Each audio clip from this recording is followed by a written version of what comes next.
भागवत महापुराण की जय। कृष्ण कन्हैया लाल की जय। राधा रानी की जय। भगवान श्री कृष्ण के सभी भक्तों को राधे राधे। जय श्री कृष्ण। आज मैं आपको सुनाऊंगी भागवत महापुराण में दूसरे स्कंद में 7वां अध्याय भगवान के लीला अवतारों की कथा का वर्णन। ब्रह्मा जी ने कहा, सर्वप्रथम जब प्रलय काल में पृथ्वी जल में डूबी हुई थी, तब पृथ्वी का उद्धार करने के लिए भगवान ने वराह अवतार लिया था। उस समय का दैत्य हिरण्याक्ष जल के अंदर ही उनसे लड़ने सामने आया। जैसे इंद्र अपने व्रज से पर्वतों को खंड खंड कर डालते हैं, उसी प्रकार वराह अवतार रूपी भगवान ने अपने पैने दांतों से उस दैत्य के टुकड़े टुकड़े कर दिए और पृथ्वी को जल से बाहर निकाला। फिर उन्होंने प्रजापति की रुचि नामक पत्नी के गर्भ से जन्म लिया। उस समय प्रभु को सुयज्ञ के नाम से पुकारा गया। उस अवतार में प्रभु ने दक्षिणा नामक पत्नी से सुषम नामक पुत्र उत्पन्न किया, जो देवता कहलाया। उन्होंने तीनों लोकों के संकट हर लिए। इसी से स्वयंभू मनु ने उन्हें हरि नाम से पुकारा।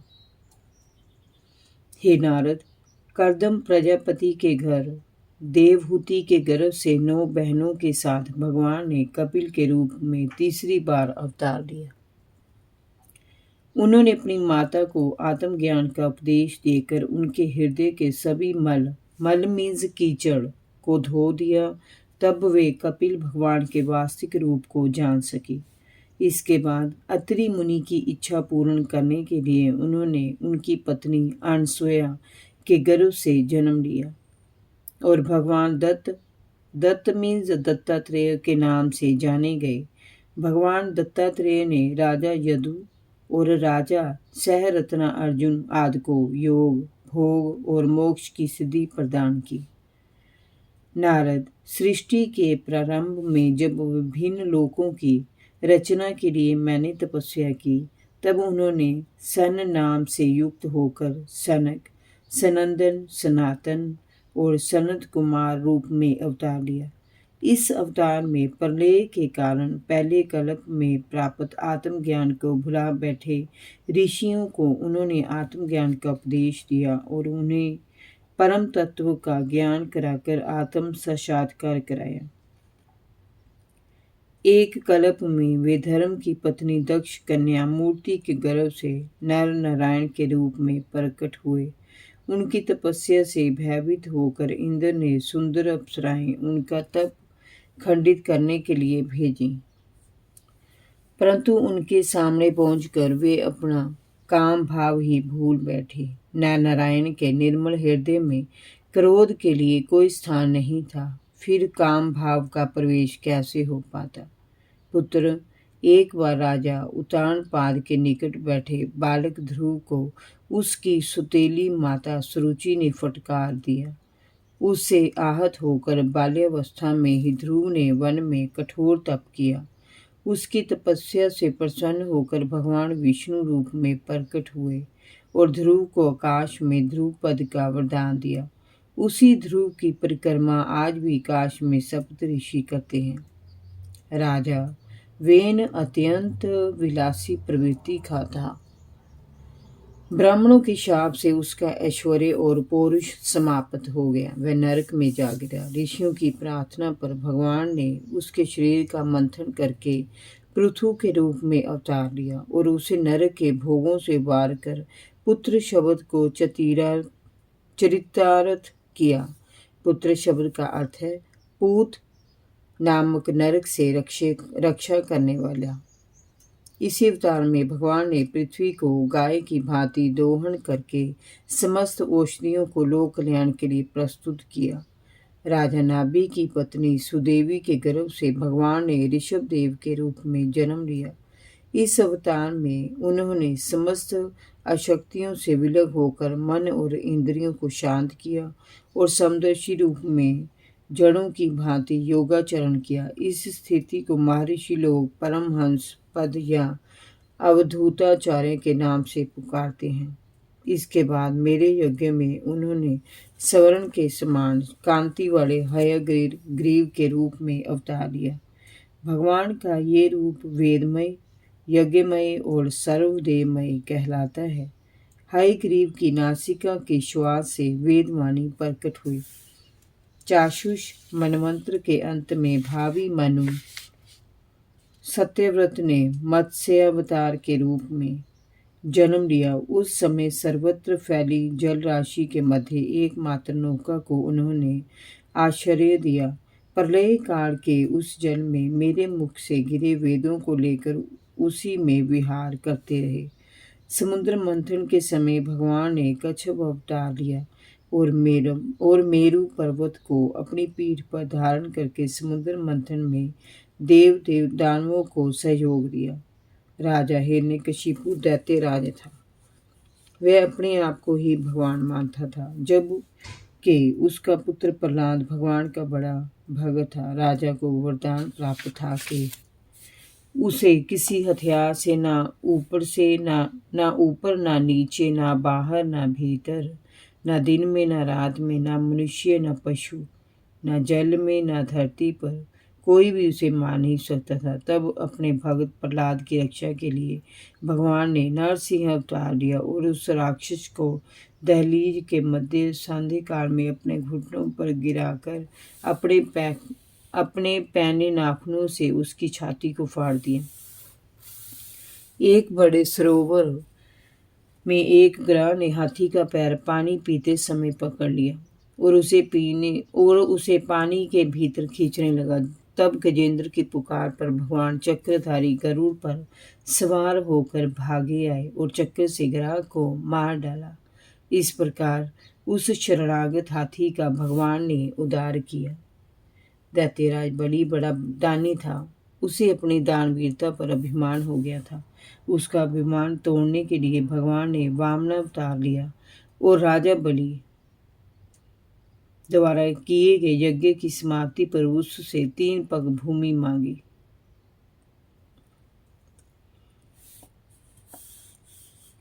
राजा बलि के संकल्प छोड़ते ही भगवान ने अपना विराट रूप बनाया था। 2 पग में ही तीनों लोक नाप लिए और जब तीसरा पग धरने को धरती ना मिली तो राजा बलि ने अपना शीश झुका दिया। भगवान ने उसके शीश पर पैर रखकर उसका उद्धार किया। नारद, तुम तो जानते ही हो कि भगवान ने तुम्हारे प्रेम भाव से प्रसन्न होकर हंस रूप में तुम्हें योग, ज्ञान और आत्म तत्व को प्रकाशित करने वाले भागवत धर्म का उपदेश दिया था। भगवान की शरण में जो भी जाता है वे उसका कल्याण करते हैं। उन्हीं भगवान ने सभी मनवंतरों में स्वयंभू मनु के रूप में अवतार लिया है और मनुवंश की रक्षा करते हुए समस्त दिशाओं में धर्म चक्र प्रवर्तन किया है। तीनों लोकों से ऊपर सत्यलोक तक उनके चरित्र की यश कीर्ति फैली हुई है। इसीलिए पृथ्वी पर दुष्टों का दमन करने तथा धर्म की स्थापना के लिए वे बार बार जन्म लेते हैं। जन जन के रोगों का निदान करने के लिए भगवान धन्वंतरी रूप में प्रकट होते हैं। वे अमृत पिलाकर देवताओं को अमर करते हैं और दैत्यों का विनाश करते हैं। संसार में आयुर्वेद का प्रवर्तन करने वाले भगवान धन्वंतरी ही हैं। जब संसार में ब्राह्मण द्रोही राजाओं का वर्चस्व बढ़ जाता है तब वे भगवान परशुराम के रूप में जन्म लेते हैं और दुष्ट तथा विलासी राजाओं का बार बार संहार करते हैं।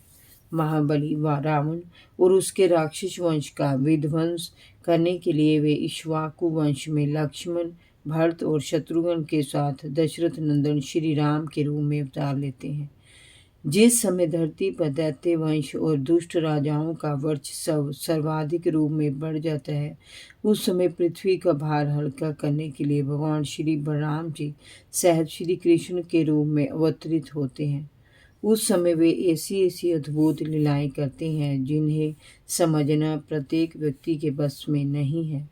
पूतना के प्राण हरण करना, यशोदा माता को अपने मुख में ब्रह्मांड के दर्शन कराना, बाल्यावस्था में ही अपने पैर के अंगूठे में बड़े भारी छकड़े को हवा में उछाल देना, यमला अर्जुन वृक्षों का उद्धार करना, कालिया नाग का दहन करके यमुना के दूषित जल को शुद्ध करना, दावाग्नि से ब्रजवासियों को बचाना, नंद बाबा को अजगर के भय से मुक्ति दिलाना,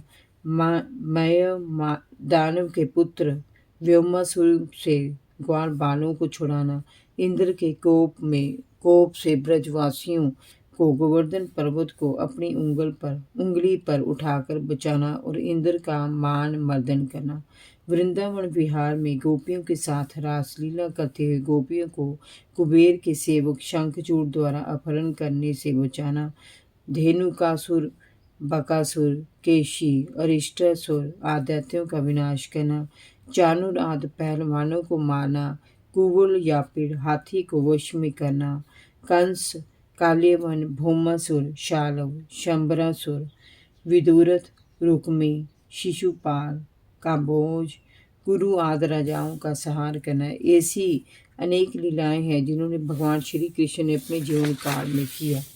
भगवान श्री कृष्ण प्रत्येक कल्प में सत्यवती के गर्भ से जन्म लेकर व्यास रूप में वेदों का पारायण करते हैं और इसे विभिन्न शाखाओं में विभाजित करके उनकी परंपरा को आगे बढ़ाते हैं।